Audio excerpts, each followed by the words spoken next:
नमस्कार, मैं आपके साथ अंजना और आप देख रहे हैं ग्लोबल इंडिया टाइम्स न्यूज। आइए सही चीज को सही लोगों तक साझा करें। हमास ने कैसे मचा दी इतनी बड़ी तबाही? इजरायली सेना से कहां हुई गलती? रिपोर्ट ने चौंकाया। 7 अक्टूबर 2023 को हमास के आतंकवादियों ने इजरायल पर घातक हमला किया था। इजरायली सेना ने इस अटैक को रोकने में पूरी तरह से विफलता की बात स्वीकार की है। हमले को लेकर आंतरिक जांच में ये सामने आया है। इजरायली सेना की ओर से जारी जांच रिपोर्ट में ये भी कहा गया है कि हमास इजरायल के इतिहास का सबसे घातक हमला करने में सफल रहा, क्योंकि इजरायल की सेना ने आतंकी समूह के इरादों को गलत समझा और उसकी क्षमताओं को कम करके आंका। ये नतीजे प्रधानमंत्री बेंजामिन नेतन्याहू पर दबाव डालने वाले हैं। मालूम हो कि इस हमले के चलते ही गाजा में बड़े पैमाने पर युद्ध छिड़ा।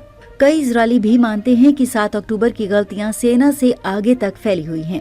वो पीएम नेतन्याहू को उस रणनीति के लिए भी दोषी मानते हैं जिसे नियंत्रण बताया जाता रहा। रिपोर्ट के अनुसार इस रणनीति के चलते कतर को गाजा में नकदी भेजने की इजाजत दी गई। हमास के प्रतिद्वंदी व अंतर्राष्ट्रीय स्तर पर मान्यता प्राप्त फिलिस्तीनी प्राधिकरण को हाशिए पर डाला गया। हालांकि नेतन्याहू ने इसकी जिम्मेदारी नहीं ली है। उनका कहना है कि युद्ध के बाद ही कठिन सवालों का जवाब दिया जाएगा। फिलहाल युद्ध विराम के कारण जंग लगभग 6 हफ्ते से रुकी हुई है। इसी हफ्ते समाप्त हो रहा संघर्ष विराम। बता दें कि 7 अक्टूबर के हमले में लगभग 1200 लोग मारे गए थे। साथ ही गाजा में 251 लोगों को बंधक बनाया गया था।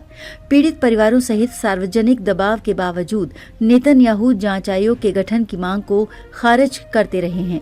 इस बीच इजरायल संघर्ष विराम के तहत गाजा में एक रणनीतिक गलियारे से पीछे नहीं हटेगा।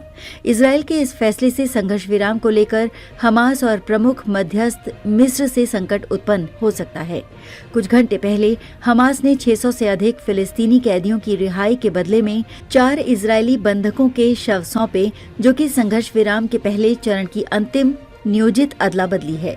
संघर्ष विराम इस वीकेंड पर समाप्त हो रहा है। दूसरे चरण की बातचीत अभी शुरू होनी बाकी है।